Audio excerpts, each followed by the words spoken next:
బాగా దూరం పెట్టేస్తున్నాడు. మాట్లాడడానికి కూడా కష్టమైపోతుంది తనకి. ఇగ్నోర్ చేస్తున్నాడు, మాట్లాడట్లేదు. ఒక పరాయి వ్యక్తిలా చూస్తున్నాడు నిన్ను. చూస్తున్నాడు సార్. అడిగినా గాని నీ పని నీది, నా పని నాది అంటున్నాడు. తన కోసం నేను 2 టైమ్స్ సూసైడ్ అటెంప్ట్ కూడా చేసుకున్నాను అయ్యో! సార్ నేను.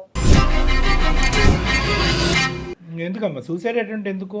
అంటే తను ఇట్లా చేస్తుంటే నాకసల నీ వల్ల కావట్లా. ఉండబుద్ధి కావట్లేదు సార్. తను నాకు అదేలే. చాలా ఇచ్చేస్తున్నాడు. ఎందుకు ఇట్లా కానీ చేస్తున్నాడు కారణం అసలు ఏం అర్థం చెప్పలేదమ్మా? కావట్లేదు. అడిగేవా కారణం ఏంటండి అని? బహుశా అడుగుంటారుగా మీరు సింధు. నాకు తల్లిదండ్రి లేరు సార్. హుహు. అండ్ తనకి కూడా పేరెంట్స్ లేరు. తను వాళ్ళ మావయ్య వాళ్ళ దగ్గర ఉంటాడు సార్. ఓహో! ఇరువైపులా నేను తల్లిదండ్రులు ఆడపిల్ల. లేరు. అతను ఏం చేస్తుంటాడు? సంపాదన అది ఓకేనా? ఏం ఏం జాబ్? లేదు మేడం, అసలు ఏం లేదు. బట్ నాకు చెప్పడం అయితే నాకు జాబ్ ఉంది అని చెప్పి మ్యారేజ్ చేసుకున్నాడు. నేను కూడా చాలా హ్యాపీగా ఫీల్ అయ్యాను. నాకు కాదమ్మా, ఎవరు సింధు లేరు. లవ్ మ్యారేజ్ అని చెప్తున్నారు కదా! అతను ఏం చేశాడు? ఏంటి మరి నిజం చెప్తున్నాడా? అబద్ధం చెప్తున్నాడా? తెలుసుకోలేకపోయారా మీరు? మేడం నేను అవన్నీ ఇంకా అంతే, ఎంక్వైరీ ఇంకా ప్రేమ చేయలేదు. తను అనేది చెప్పడం, దాంట్లో తను ఇంక ఇవన్నీ మాట్లాడే తెలియవుగా? విధానాన్ని బట్టి ఇంకా అదేలే, అట్లా ఇంక ఇరు కుటుంబాలు లేకపోయేసరికి నాకు తల్లిదండ్రి లేకపోయేసరికి అదేలే. నేను నిన్ను పెళ్లి చేసుకుంటాను అంటే వేరే విధంగా ఏం మాట్లాడకుండా సడన్ గా వచ్చి పెళ్లి చేసుకుంటాను అంటే నేను హ్యాపీగా ఫీల్ అయ్యాను మేడం. అదే ఇంకా హ్యాపీనెస్ లో అతను ఏంటి, అతను పూర్వపరాలు బ్యాక్గ్రౌండ్ ఏమీ చేయలేదు. వాస్తవానికి ఏంటంటే ఒక ఉద్యోగం లేనటువంటి అబ్బాయిని ప్రేమించి పెళ్లి చేసుకున్నావు నువ్వు. నువ్వు అవును సార్. నీ వంతు ప్రయత్నంగా నువ్వు ఏదో ఒక చిన్న ఉద్యోగం చేసుకుంటూ సంపాదిస్తున్నావు. అంటే నేను ప్రైవేట్ జాబ్ చేస్తున్నానని చెప్పి నేను తనకి అబద్ధం చెప్పాను. హ్మ్. నేను గంటకి ఒక 20,000 అట్లా తీసుకొని నేను పర్సన్స్ దగ్గరికి వెళ్తాను మేడం. అయ్యో. అది మా తల్లిదండ్రులు లేని దాని మూలాన నాకు ఎవరు చూసేవాళ్ళు లేక నా పరిస్థితులను బట్టి నేను చేసుకోవాల్సి వచ్చింది. ఎప్పటి నుంచి ఇలాంటి పనులు చేస్తున్నావు? నేను ఒక 6 ఇయర్స్ నుంచి చేస్తున్నాను మేడం. అతను ఉద్యోగం చేయట్లేదు అన్నది నీకు తెలీదు, నువ్వు ఇటువంటి వ్యాపారంలో ఉన్నావని అతనికి తెలియదు కదమ్మా. తెలీదు సార్. కానీ ఆ వాస్తవానికి నిరుద్యోగం దాచిపెట్టే దానికంటే ఇలాంటి ఉద్యోగం దాచిపెట్టడం అన్నది, ఇలాంటి వ్యాపారం దాచిపెట్టడం అన్నది పెద్ద ఇష్యూ కదమ్మా. సార్ ఫస్ట్ మేము మ్యారేజ్ చేసుకున్నప్పుడు నేను పెళ్ళైతే నాకు ఇట్లాంటి ఇబ్బందులు ఏమి ఉండవు, నేను అసలు ఇట్లాంటివి చేయాల్సిన అవసరం ఉండదు, తను మంచిగా చూసుకుంటాడు కదా, తనకి జాబ్ ఉంది కదా, నాకు ఇంకా ఇట్లాంటి కర్మ ఉండదు అనుకొని నేను మ్యారేజ్ చేసుకున్నాను సార్. కానీ నాకు మ్యారేజ్ చేసుకున్న తర్వాత తెలిసింది ఏంటంటే తనకి అసలు ఏం లేదు సార్. తను వాళ్ళ ఇంటికి వెళ్తే తినడానికి ఫుడ్ కూడా లేదు సార్ మాకు. మాకు మ్యారేజ్ అయిన తర్వాత తెలిసింది తనకి జాబ్ గానీ ఏమీ లేదు. మా ఫ్యామిలీ పరిస్థితి అంతంత మాత్రం, తను ఏం చెయ్యడు, జాబ్ కి సర్చింగ్ లో ఉన్నాడు అంతే సార్. అతని పేరేంటమ్మా? సింధు. శేఖర్ సార్. శేఖర్ గారికి పెళ్ళైన తర్వాత జాబ్ వచ్చిందా? జాబ్ వస్తే ఎంతకాలం తర్వాత వచ్చింది? రీసెంట్ గా వచ్చింది సార్. 4 months అవుతుంది, 4.5 months అవుతుంది.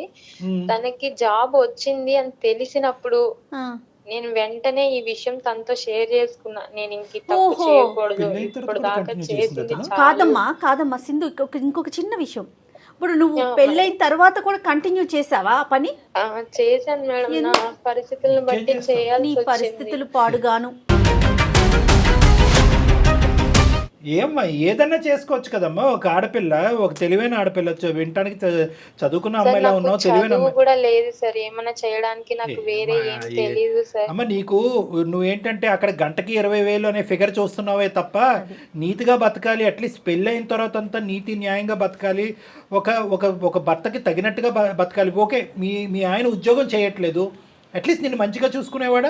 నన్ను చాలా బాగా చూసుకునేవాడు సార్. దాంట్లో మాత్రం నాకు ఎట్లాంటి ప్రాబ్లం గానీ అట్లా సో అంత మంచిగా చూసుకున్నాడు కాబట్టి ఏ రోజైనా కూడా ఈ గుట్టిప్పితే కనుక అది కూడా యాక్సెప్ట్ చేసేస్తాడని అనుకున్నావు. వాస్తవానికి ఈ 4 నెలలు బట్టి అతను యాక్సెప్ట్ ఇంత చేయలేదు. మంచోడు. ఒకవేళ నా తల్లిదండ్రి ఉన్నా గానీ నన్ను ఇంతలా అర్థం చేసుకోరేమో. తను అంత బాగా చూసుకున్నాడు, అంత బాగా అర్థం చేసుకుంటున్నాడు. ఇంతకన్నా ఏం కావాలి లైఫ్ కి? తనకి చెప్పేద్దామని చెప్పి నేను ఇంకా తన దగ్గర ఓపెన్ అయ్యి చెప్పేశాను సార్. అంటే చెప్పేద్దామనే ఉద్దేశంతో చెప్పావా, లేదంటే పని ఆపేద్దామనే ఉద్దేశంతో చెప్పావా? తనకి చెప్పిన రోజు నుంచి నేను అసలు ఏం చేయట్లేదు సార్. తనకి ఎప్పుడైతే జాబ్ వచ్చిందో అప్పటి నుంచి నేను ఇట్లాంటివన్నీ ఆపేసి తన ముందు నేను అంటే నా గురించి బయట వాళ్ళు చెప్పేదానికన్నా నేను తన ముందు నా చెప్పడం మంచిది, తను నన్ను అర్థం చేసుకుంటాడని ఒక్క నమ్మకంతో నేను చెప్పాను సార్. నిజంగా అమ్మ, నువ్వు ఇలాంటి పని చేస్తూ కుటుంబాన్ని పోషిస్తున్నావు అనే అంశం అతను తెలిస్తే 2 సంవత్సరాల్లో కాదు 2 నిమిషాల్లో ఉద్యోగం సంపాదించి ఉండేవాడే మాత్రం.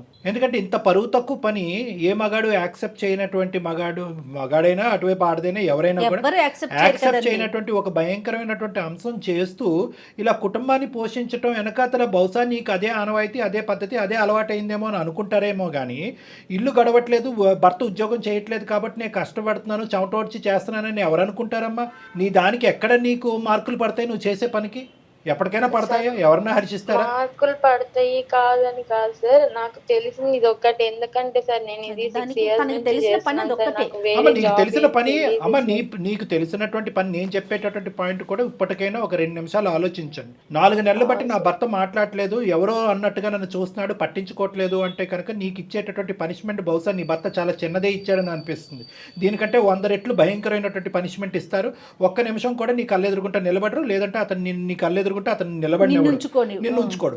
కానీ ఇక్కడ ఆ మనిషికి ఎంతో ఓపిక ఓర్పు ఉంది, అదృష్టం బాగా లేక ఉద్యోగం రాలేదే అని అనిపిస్తుంది. కానీ నువ్వు ఇక్కడ చూసేది ఏంటంటే గంటకి 20,000 ఉద్యోగం చూస్తున్నావు. నేనేమంటున్నానంటే నెలకి 20,000 ఉద్యోగం దొరుకుండేది కదా నీకని అడుగుతున్నా. నువ్వు గట్టిగా వెతుకుంటే కనుక 6 సంవత్సరాల పాటో లేదంటే 7 సంవత్సరాల పాటో నువ్వు గంటకి 20 అంటే కనుక నెలకి నువ్వు ఎంత సంపాదిస్తున్నావు అనేది నేను అడగను, అడిగితే కూడా బాగుండదు. నేను సంస్కారవంతుని, నేను ఆ మాట అడగను. ఎక్కడికి వెళ్ళినా నాకు జాబ్ అనేది ఎవరు ఇవ్వట్లేదు సార్. ఇన్ కేసు బయట తెలిసిన వాళ్ళు అది ఎవరు పూర్తిగా నీ ప్రయత్న లోపమేనమ్మా. అమ్మ అస్సలు మాట్లాడొద్దు అట్లా. మీ ఆయన అదృష్టం లేక ఉద్యోగం రాలేదు, అతను అలా కష్టపడ్డాడు. నీకేంటంటే నీకు థ్రెషోల్డ్ ఎక్కువయ్యి, అంటే నీకు కావలసినటువంటి డబ్బు ఏ లెవెల్ సంపాదన అయితే నీకు బాగుంటుందనే ఆలోచనతో నువ్వు ఇతరత్ర చిన్న డబ్బులు వచ్చి నీతిగా బతికేటటువంటి అంశాలు వచ్చి, అంటే ఇలాంటి పనులు చేసే వాళ్ళంతా నీతిమాలిన వాళ్ళని నేను అన్ను. అది కూడా వాళ్ళ అవసరం రీత్యా అది ఒక విధమైనటువంటి ఒక కష్టం, ఒక విధమైనటువంటి వ్యాపారం. కానీ ఏదైతే పెళ్లి తర్వాత ఈ కారణం చెప్తూ నువ్వు కంటిన్యూ చేస్తున్నావు చూడు, దాన్ని నీతిమాలినమైనటువంటి పని అని నేను అంటున్నా. ఎందుకంటే ఆ పని చేసుకునేటటువంటి వాళ్ళు అందరూ కూడా ఏదో సుఖానికో సంతోషానికో చేయరు, వాళ్ళ పట్టకూడు గురించి చేస్తారు. అది కూడా ఒక వ్యాపారం. దాన్ని కూడా కొన్ని లీగల్ గా కొన్ని ఇల్లీగల్ గా. పట్టకూటి కోసమే చేసుకున్నాను సార్. నా తల్లిదండ్రి ఉంటే నాకు చదివిచ్చే వాళ్ళు, నేను కానీ ఎప్పుడైతే ఉద్యోగం చూసుకునేదాన్ని. నాకు చదువు లేని వాళ్ళు ఎవరు బతకట్లేదమ్మా సమాజంలో. నేను దాన్ని నమ్ముకునే బ్రతికాను సార్. అసలు ఆ మాట చెప్పొద్దు. చేస్తున్నాను సింధు నువ్వు వినట్లేదు. సింధు వినాలి. 2 things ఇక్కడ. ఒకటి, పెళ్లికి ముందు నువ్వు చెప్పినటువంటి కథని నేను హర్షిస్తాను. ఓకే, చదువు లేదండి, తల్లిదండ్రులు లేదండి, పట్టకూడు గురించి అండి, బతకాలండి, తప్పదు కదండి, అక్కడి వరకు నాకు అర్థం. పెళ్ళి అయిన తర్వాత నీ ఆలోచన, నీ ఉద్యోగం, నీ వ్యాపారం, నీ అభిప్రాయం ఎంత అయితే ఇంపార్టెంటో అది సమతూగేటటువంటి విధంగా నీ భర్త యొక్క ఆలోచన కూడా అక్కడ ఇంపార్టెంట్. అదే ఒక పెద్ద సముద్రం లాంటి మనసు ఉండేటటువంటి భర్త వచ్చి ఓకే నేను ఎలాగ చేయట్లేదు, నువ్వు కూడా ఆ వ్యాపారం చేసుకో అని అంటే కనుక అది వేరే విషయం. ఏ మొగుడు అంటాడు, ఏ మగాడు అంటాడు. నేను ఇందాక అన్న మాట మళ్ళీ ఒకసారి రిపీట్ చేస్తున్నాను. నువ్వు నిజంగా ఇలా పక్కదో పట్టి ఈ విధమైనటువంటి వ్యాపారం చేసేటటువంటి క్రమం అయితే కనుక ఒక 2 minutes చాలు అతను ఉద్యోగం సంపాదించడానికి. వెళ్ళి రిక్షా లాగేస్తాడు, లేదంటే ఆటో నడిపేస్తాడు. కానీ నువ్వు అలా అనుకోలేదు. అడుక్కొని తీసుకొచ్చైనా భార్యని బతికించుకోవాలనుకుంటారు. మనసుంటే మార్గం ఉంటుంది. చదువు లేని వాళ్ళందరూ ఇదే వృత్తిని తీసుకుంటున్నారా చెప్పు? సమాజంలో చదువు లేని వాళ్ళు లేరా? అదే నీకు ఒక వృత్తి కింద అయిపోయింది అంతే. ఇంకా అంతకు మించి నువ్వు బయటికి రాలా, ఆలోచించలా.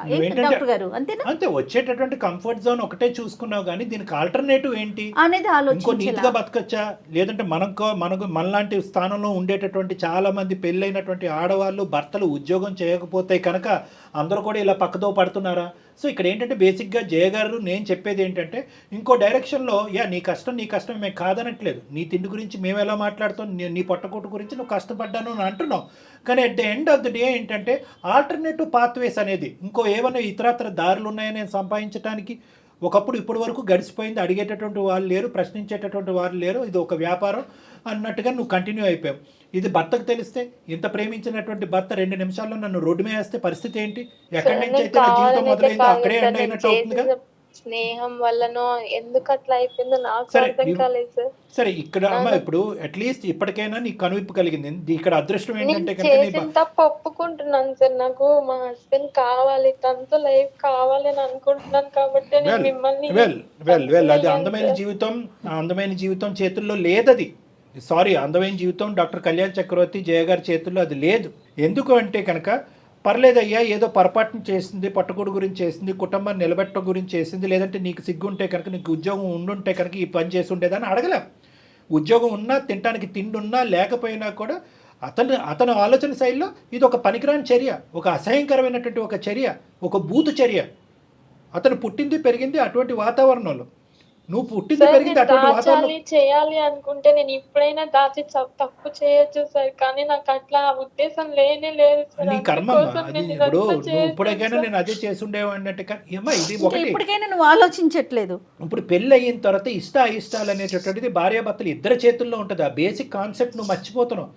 ఇంటి గురించే కదా, కుటుంబం గురించే కదా, సుఖాల గురించే కదా అని చెప్పి ఏదైనా కథను తొక్కుతారమ్మా. ఇల్లు ఇప్పటికీ తనకి అదే ఆలోచనలో అదే నేను చేస్తుండేదాన్ని అంటే ఇప్పటికైనా నువ్వు బయటపడాలని ఆలోచించమ్మా. నీకు ఏ స్థాయిలో ఇది ఒక పని కిందే, అంటే ఇది ఒక నీతిమాలిన పని కింద కాకుండా, ఒక చేయకూడనటువంటి పని కింద కాకుండా, ఇది ఒక పని అనే కేటగిరీలో పెట్టి దీని దగ్గర నుంచి డబ్బులు వస్తున్నాయి, ఈ డబ్బులతో మన కుటుంబం నడుస్తుందనే ఆలోచనలోనే ఉన్నాయి. కానీ ఒక థర్డ్ పర్సన్ లేదంటే ఒక సెకండ్ పార్టీ నీతో పాటు జీవితాన్ని పంచుకోవటానికి వచ్చి నిజాయితీగా నిక్కచ్చిగా చాలా ప్రేమాభిప్రాయాలతో ఉండేటటువంటి ఒక వ్యక్తి నీతో పాటు ఉన్నటువంటి వ్యక్తి ఏ విధంగా ఆలోచిస్తాడని ఆ పాయింట్ ఆఫ్ వ్యూలో చూడలేకపోతున్నాం. ఇప్పటికీ అందమైన జీవితంలో డాక్టర్ కళ్యాణ్ చక్రవర్తి ఏం చెప్తున్నాడనే యాంగిల్లో చూడలేకపోతున్నాను. నేనేం తప్పు చేశానండి, కరెక్టే కదండి, చెప్పకూడదు ఉంటే కనుక ఇప్పటికి కూడా ఎందుకు చెప్తాను. అయితే ఇప్పుడు నువ్వు బహుశా అది అనుకుంటున్నావేమో, ఇదేంటి అనవసరంగా ఇప్పుడు చెప్పాను, ఆ పని ఈ పని కింద కంటిన్యూ అయిపోయింటే బాగుండేదేమో అనవసరంగా.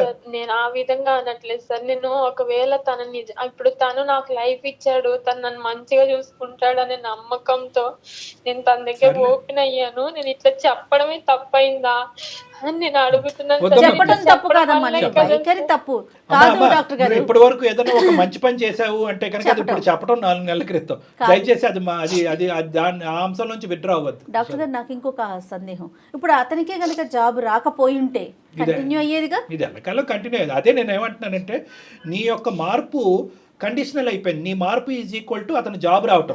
ఇప్పుడు మాకు కలిగేటటువంటి ఆలోచన భయం ఏంటంటే అతనికి జాబ్ రాకపోయి ఉంటే కనుక ఈ వ్యవహారం నీతిమైనటువంటి వ్యవహారం, కుటుంబం గురించి వ్యవహారం, నా భర్త గురించి నా కుటుంబం గురించి డబ్బులు సంపాదించడం తప్పేంటంటే కంటిన్యూ అయ్యి ఉండేది. రేపొద్దున జాబ్ ఏదో ప్రాబ్లం అవుతుంది, మళ్ళీ కంటిన్యూ చేస్తారా? మీకు పిల్లలు లేరు కదమ్మా? పిల్లలు లేరు సార్ మాకు. నేను ఇది చేసినప్పట్లో నేను సంపాదించిన డబ్బులో నేను 2 ప్రాపర్టీస్ అయితే కొన్నాను సార్. అది మా ఇద్దరి పేరు మీద ఉంది సార్. నేనే ఒకవేళ తనకి జాబ్ వచ్చినా రాకపోయినా ఇది మానేసి మేమిద్దరం సెటిల్ అయితే చాలు, తను నాతో ఉంటే చాలు అని అనుకున్నాను సార్. నువ్వు 2 ప్లాట్లు కొన్నావా, 4 ఇల్లులు కొన్నావా అనేది కాదు ఇక్కడ. వాటి బట్టి అతనేమి ఇప్పుడు కరిగిపోడారే, అంత కష్టపడి సంపాదించినటువంటి సంపాదనతో కొన్నటువంటి ఆస్తి ఇద్దరు పేర్లు పెట్టింది అనేది కాన్సెప్ట్ కాదు. నేను బెడ్రూమ్లో పడుకున్నటువంటి నా భార్య నా పక్కనే కాకుండా చాలా మందితో పాటు పడుకుంది అనే ఒక ఆలోచన ఒక మగాడికి ఏ విధంగా ఉంటుంది అంటే కనుక అది నువ్వు 100 కోట్ల ఆస్తి తీసుకొచ్చి అతని కాళ్ళ దగ్గర వేసినా కూడా కనుకరించేటటువంటి అవకాశం ఉండదమ్మా. సో ఇది డబ్బులతో ముడిపెట్టద్దు, ఆస్తులతో ముడిపెట్టద్దు, కుటుంబ పోషణ గురించి ఒక ఆడది తీసుకున్నటువంటి దారి అనేటటువంటి ఆలోచనతో ముడిపెట్టద్దు. ఇది అన్నిటికీ భిన్నమైనటువంటి ఒక అంశం. ఇది కేవలం అతని మనసు, అతని ఆలోచన, అతను పెరిగినటువంటి విధానం, అతని వైఖరి బట్టి ఆధారపడి ఉంటుంది. ఇందాక నేను చెప్పినట్టుగా ఇంత క్లిష్టమైనటువంటి అంశాన్ని సమాజం యాక్సెప్ట్ చేయదు. ప్లస్ అందమైన జీవితం డాక్టర్ కళ్యాణ్ చక్రవర్తి ఇదిగో మార్గం బాబు శేఖర్, ఆ అమ్మాయి ఏదో తెలిసి తెలియక తప్పు చేసింది ఇప్పుడు మారింది కాబట్టి నువ్వు స్వీకరించావు చెప్పడానికి కూడా ఉండదు. ఎందుకంటే కనుక అతని జీవితంలో అతని తల్లిదండ్రులు లేనటువంటి స్థానాన్ని నీకు ఇచ్చాడమ్మా. ఇప్పుడు వాస్తవానికి ఏంటంటే అక్కడ తల్లిదండ్రులు లేరు, ఆ స్థానం ఇచ్చినటువంటి భార్య కూడా ఉన్నట్టుగానే ఉండి మోసం చేస్తుందనే మాట అతను అన్నప్పుడు నువ్వు మోసపోలేదు, నువ్వు కరెక్టే ఉన్నావు అని ఎలా చెప్తావు? చూద్దాం అతను ఎలా ఆలోచిస్తాడో, నీ అదృష్టం ఎలా ఉందో, నీ తలరాత ఎలా ఉందో. సార్ నాకు నా బాధ చెప్పుకోవడానికి కూడా నాకు ఎవ్వరు లేరు సార్. నేను అందుకోసం మిమ్మల్ని మీ దాకా వచ్చి ఒక్కసారి కావాలంటే నన్ను కొట్టండి, తిట్టండి. తన ముందు నాకు ఎట్లాంటి తను నాకు ఏ పనిష్మెంట్ ఇచ్చినా నేను దానికి యాక్సెప్ట్ చేస్తాను సార్. తను లేకుండా నీకు చెప్పుకోవటానికి మా నెంబర్ దొరికింది. అతను ఎంత కుమిలిపోతున్నాడు ఈ 4 నెలలు బట్టి, ఎంత భయంకరమైనటువంటి పరిస్థితిలో ఉన్నాడు. ప్రేమించి నమ్మకంగా చేసుకున్నటువంటి భార్య కడుపు నొప్పో, కాలు నొప్పో, క్యాన్సర్ అంటే కనుక అది ఎక్కడన్నా చెప్పుకోవచ్చు. లేదంటే పాత బాయ్ ఫ్రెండ్తో కంటిన్యూ అవుతుందంటే కనుక అది ఒక ఎత్తు. బాయ్ ఫ్రెండ్లు కాదు, ఏది కాదు, ఇదే వ్యాపారం ఇదే వృత్తిలో ఉంది అనేటటువంటిది కడుపు ఎక్కడ చెప్పుకుంటాడు, తలెక్కడ దాచుకుంటాడు. అతని పరిస్థితి చూస్తుంటే ఇంకా భయం వేస్తుంది. నువ్వేంటంటే నా మొగుడిని కాపాడి, నా పెళ్లిని కాపాడిని అంటున్నాడు. అతని మానసిక పరిస్థితిని ఫస్ట్ కాపాడిన తర్వాత నిన్ను నీ పెళ్లిని కాపాడుతాం. అర్థమైందమ్మా? ఇక్కడ అతను బాధితుడు, అతను విక్టిమ్, నువ్వు బాధితురాలు కాదు, అతని పేషెంట్. మా పెళ్ళైన తర్వాత నేను చేసే పని వల్ల తనని నేను ఎంత మోసం చేస్తున్నానని నా లోపల నేను చాలా కుమిలిపోయిన రోజులు చాలా ఉన్నాయి సార్. లేదురా నాన్న, ఎప్పుడు నాకు మోసం చేయాలన్న ఆలోచన లేనే లేదు సార్ అసలుకి. కాదమ్మా, ఇక డిప్రెషన్ ఉంటే ఎవరికి ఉండాలి, ట్రీట్మెంట్ అవసరం అయితే అర్జెంటుగా ట్రీట్మెంట్ ఎవరికి ఇవ్వాలి? సూసైడ్ చేసుకునే ఆలోచన ప్రధానంగా ఎవరికి ఉంటుందో చెప్పు నువ్వు నాకు ఇక్కడ. నీకా నీ భర్తగా? హస్బెండ్కే రావాలి సార్, కానీ ఒకటి నేను ఈ భయంకరమైనటువంటి వార్త చెప్పిన తర్వాత నా భర్త ఎంత మనస్తాపం చెందాడో, ఎంత భయంకరమైన పరిస్థితిలో ఉన్నాడో డాక్టర్ గారు దయచేసి అతన్ని కాపాడండి అని ఫస్ట్ అడుగు. తర్వాత నీ పెళ్లి బయటకు వెళ్తున్న ప్రతిసారి నేను తనని ఫాలో కూడా అవుతున్నాను సార్, ఎక్కడికి వెళ్ళిపోతున్నాడో ఏంటి అని. ఎంత ఫాలో అవుతావులే కానీ సరే, ఇప్పుడు ఏమంటావు? ఎందుకు మాకు ఈమెయిల్ పంపించావు? ఏం చేయగలం అనే ఆలోచనతో? సార్ మీరు ఒక్కసారి తనతో మాట్లాడి నాకు కొంచెం మా ఇద్దరిని కలపండి సార్, నాకు తను కావాలి సార్. అర్థమైంది నాన్న, అర్థమైంది, మాకు అర్థమైంది, నీ బాధ అర్థమైంది. ఏం చేద్దాం డాక్టర్ గారు? ఒకసారి కలుపుదాం మేడం, ఒక ప్రయత్నం అయితే చేద్దాము. ఎందుకంటే మన వరకు వచ్చిన వాళ్ళని ఎవరిని ఇప్పుడు వరకు ఖాళీ చేతితో పంపించలేదు. మనం ఫోన్ కాల్ చేద్దాము. ఇందాక అమ్మాయికి చెప్పినట్టుగానే ఇటువంటి అంశంలో పూర్తి స్థాయి గ్యారంటీ కానీ హోప్ కానీ ఇవ్వదలుచుకోలేదు. సో ఫస్ట్ అతని పరిస్థితులు ఎలా ఉందో తెలుసుకుందాం. నువ్వు ఫోన్ కలపమ్మా. आपका कॉल होल्ड पर है, लाइन पर बने रहें या कुछ देर बाद कोशिश करें. హలో. ఏమండి, చెప్పు. ఎందుకు ఇట్లా చేస్తున్నావు నువ్వు? అసలు ఎలా ఉండాలి నీతో? నేను చేసింది నీ దగ్గర నాకు తప్పని నేను ఒప్పుకున్నాను కదా. నాకు నువ్వు కావాలి, నీతో లైఫ్ కావాలి అని చెప్పి నేను నిన్ను అడుగుతున్నాను కదా. కానీ నువ్వు నన్ను ఎట్లా చూస్తున్నావు? మనం కలిసి ఉన్న ఈ 2 years లో ఎప్పుడు మనం ఎంత మంచిగా ఉన్నది ఒక్క రోజు కూడా గుర్తు రావట్లేదా నీకు? చెప్పు. నా మనసు చచ్చిపోయింది అసలుకి. ఇప్పుడు మళ్ళీ నన్ను అది రికవర్ చేయమన్నా నా వల్ల కాదు. అసలు యాక్సెప్ట్ చేయలేకపోతున్నాను నీతో. అట్లా మాట్లాడుకురా ఎలా బతకాలా? ప్లీజ్ మా. అసలు ఎలా బతకాలా? నువ్వంటే నాకు ఎంత ఇష్టమో నీకు తెలీదా? చెప్పు. నువ్వుతో మాట్లాడకుండా, నిన్ను చూడకుండా నేను ఉండలేను కదా. నువ్వు కావాలని చెప్పి నేను నీ దగ్గరికి వస్తుంటే నువ్వు ఎందుకు ఇట్లా చేస్తున్నావు నన్ను? అసలుకి రోడ్డు మీద ప్రతి ఒక్కరిని అందరిని చూస్తున్నా. నా భార్య తన దగ్గరికి వెళ్ళిందా లేదా? అసలుకి ఏంటి, నా భార్యను అలా చూస్తుంటే నాకే ఒళ్ళు గౌరవపడుతుంది. నేను సుమన్ టీవీ వాళ్ళని అప్రోచ్ అయ్యానంటే వాళ్ళకి మెయిల్ పెట్టాను. సార్ అండ్ మేడం లైన్ లో ఉన్నారు, ఒకసారి నువ్వు వాళ్ళతో మాట్లాడు. శేఖర్, చెప్పండి సార్. నా పేరు డాక్టర్ కళ్యాణ్ చక్రవర్తి నాన్న. సుమన్ టీవీ అందమైన జీవితం. బహుశా ఈ కార్యక్రమం గురించి నీకు తెలిసే ఉంటుంది. నమస్తే సార్.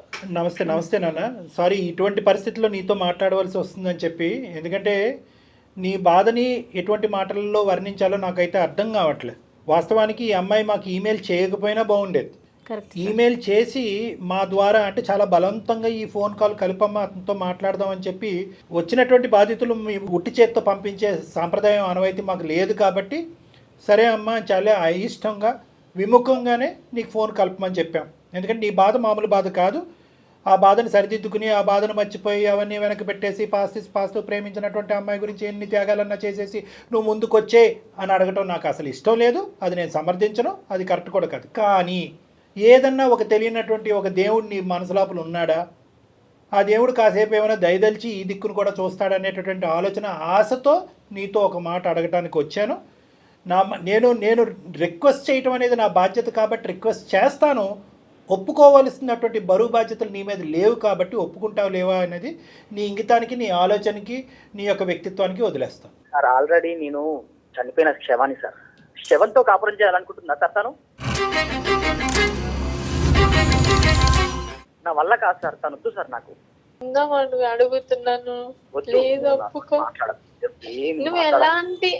నువ్వు నాకు ఎలాంటి శిక్ష చేసినా నేను తీసుకోగలుగుతా. దయచేసి నన్ను వదిలేస్తాను. నువ్వు నాకు వద్దు అంటే మాత్రం నేను బ్రతకలేదురా. నేను మానసికంగా చాలా చచ్చిపోయాను. నాతో అసలు మాట్లాడదు. ఇప్పుడు నువ్వు నన్ను వదిలేస్తే నాకు అదే పరిస్థితి అయిపోతుంది. నేను ఇప్పుడు చెప్తున్నాను కదా, నాకు కూడి పెట్టే వృత్తి అని నేను ఇది అనుకున్నాను. లైక్ నేను దాన్ని కూడా వదిలేసుకున్నాను. ఒకవేళ నువ్వు నన్ను వదిలేసినా నేను మళ్ళీ దాంట్లోకి వెళ్తానేమో అని నువ్వు అనుకోవచ్చు. నాకు అలాంటి ఉద్దేశం లేనే లేదు.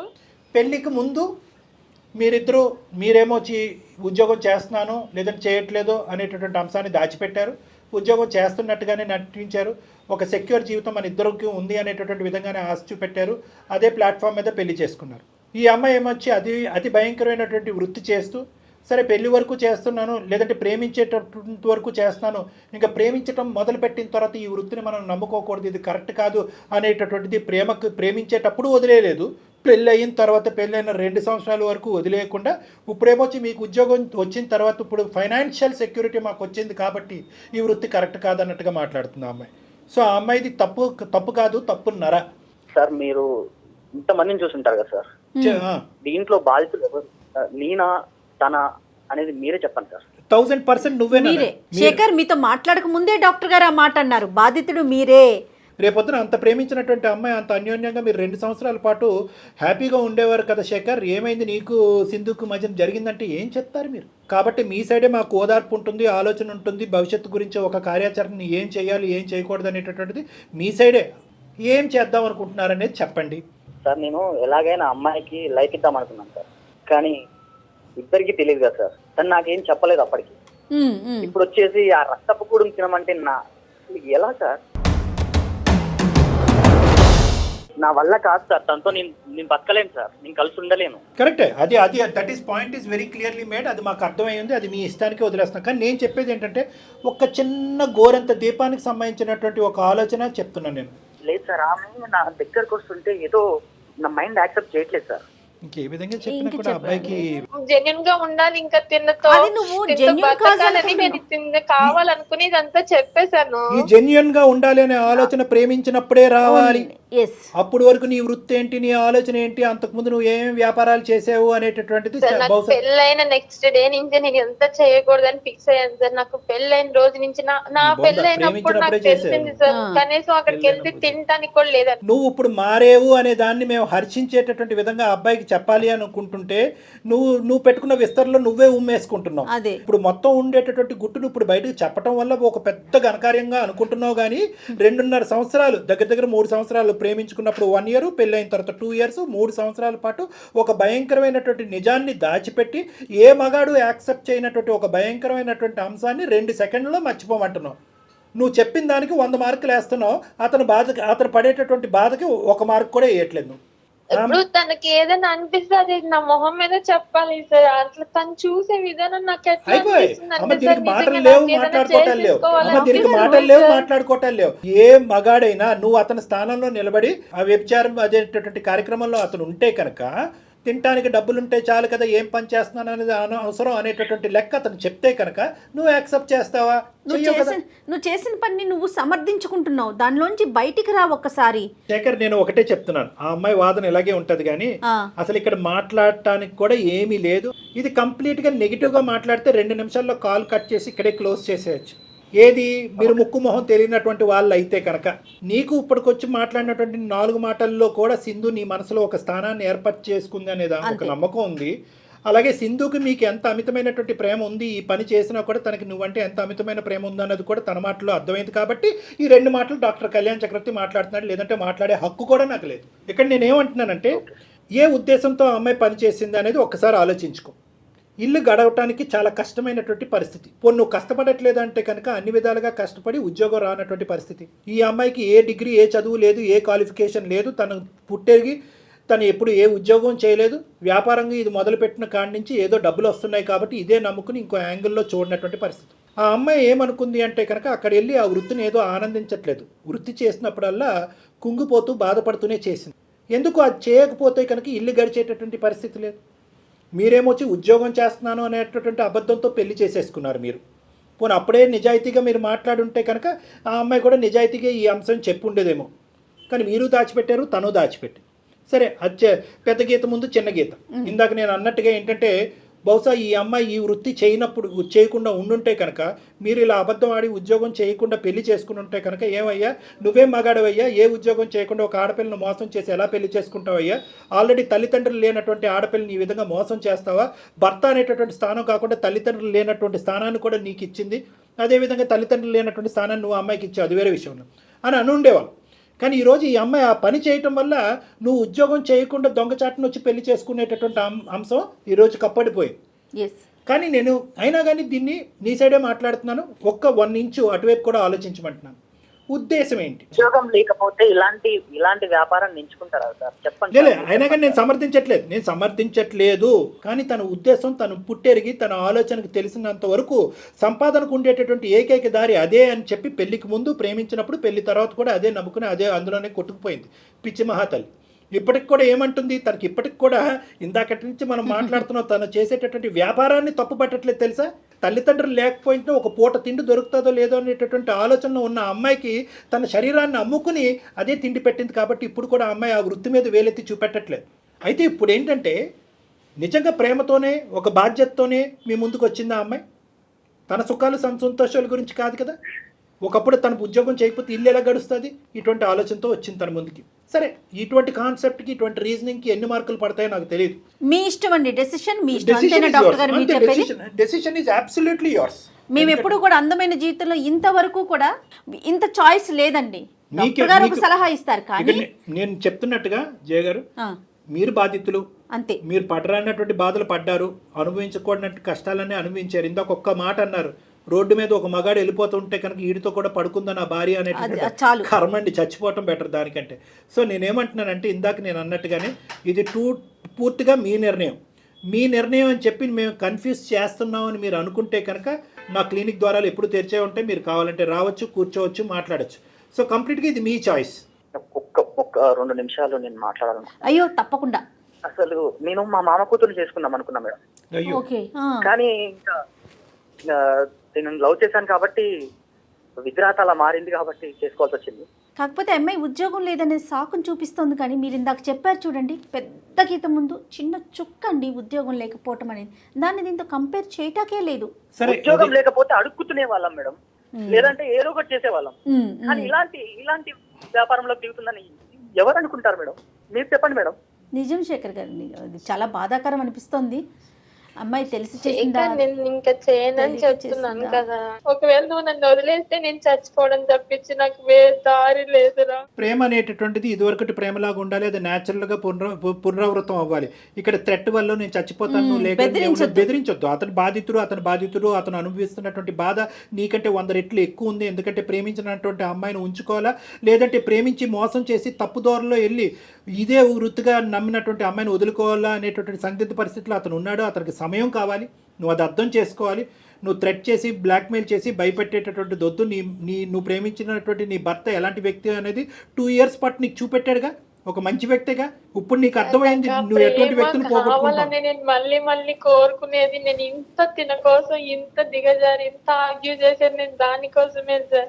నాకు తల్లిదండ్రి లేని లోటు తీర్చాడు. తల్లిదండ్రి ఉంటే ఆ ప్రేమ ఎలా ఉంటుందో తను చూపించాడు. అంత ప్రేమ చూపెట్టినటువంటి వ్యక్తి ఈ అంశం తెలిస్తే కనుక ఏమవుతాడు అనే 0.1% నువ్వు ఆలోచించుంటే కనుక ఈరోజు ఈ ఎపిసోడ్ ఈ మాట్లాడుకోవటం కూడా అక్కర్లేదు. వేరే వ్యక్తి పక్కన నేను పడుకుంటున్నాను, అదే రాత్రి మళ్ళీ నా భర్త పక్కన పడుకుంటున్నాను.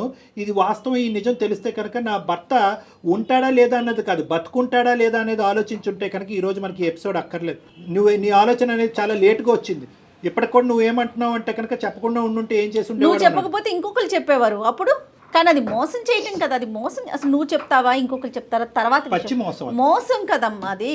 సరే, భార్యాభర్తల ఇవన్నీ కాసిందు బంతి అతని కోర్టులో ఉంది. అతను అట అనేటటువంటి నిర్ణయం తీసుకోలేదు. ఇక్కడ మాట్లాడినా నా క్లినిక్ వచ్చినా అతన్ని బలవంతం పెట్టేటటువంటి ఉద్దేశం నాకు లేదు. ఒకటి కాకపోతే 100 రోజులైనా అతను ఈ నిర్ణయం తీసుకోవడానికి అతను అవకాశం ఇవ్వాలి.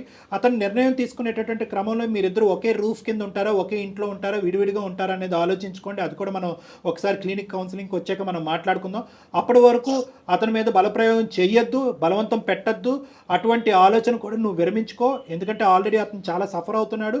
1కి 100 సార్లు నేను బతుకును, నేను చచ్చిపోతాను నువ్వు అంటాం కాదు. అతను బ్రతుకుంటాడా, సూసైడ్ చేసుకుంటాడా ఈ డిప్రెషన్లో అనేది నాకు భయంగా. సో కాబట్టి అతను స్వేచ్ఛగా ఒక నిర్ణయం తీసుకునే దానికి ఒక అవకాశం ఇవ్వు ప్లీజ్. ఇది నీకు నా రిక్వెస్ట్. నువ్వు 2 ద్వారాలు తెరిచి ఉంచాలి. మంచి జరిగితే మంచి జరుగుతుంది, ఇంకోటి జరిగినా కూడా మంచిదే. కలిసి ఉన్నా మంచిదే, కలిసి లేకపోయినా కూడా మంచిదే. దిశ ఏంటి, ఫ్యూచర్ ఏంటి, నీ భవిష్యత్తు ఏంటి, తన భవిష్యత్తు ఏంటి, తన భవిష్యత్తు అనేటటువంటిది నువ్వు తీసుకున్న నిర్ణయం బట్టి తనకు కౌన్సిలింగ్ ఇస్తాను.